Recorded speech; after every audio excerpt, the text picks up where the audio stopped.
Comissão F e o Parlamento Nacional, neve trata assuntos saúde, segurança sociais, no igualdade de gênero, conclui o relatório para ser Convenção Internacional Direito Baema por Deficiência, em enviava à mesa Parlamento, atual discussão, não ratificação.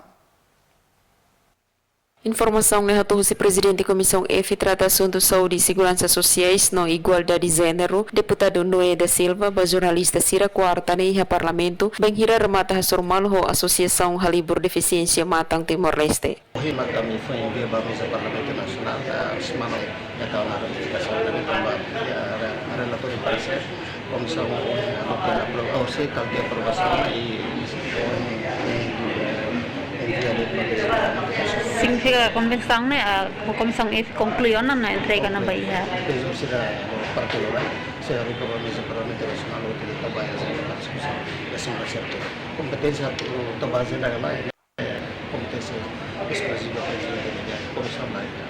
Nihateten bang hira sira haruka bahia mesa parlamento atau tau ba agenda kalai ne kompetensya ya presidente. Tuirni atu ratifica convenção ba deficiente ne importante tebes tamba kona ba direitos tomak ema ho deficiência nian. Donemos diretor interino Associação Halibur Deficiência Matang Timor-Leste, Gabriel de Souza Hateten, e a sorumalone sira husumos ba comissão F atau halo discussão no ratifica convenção ba ema ho deficiência.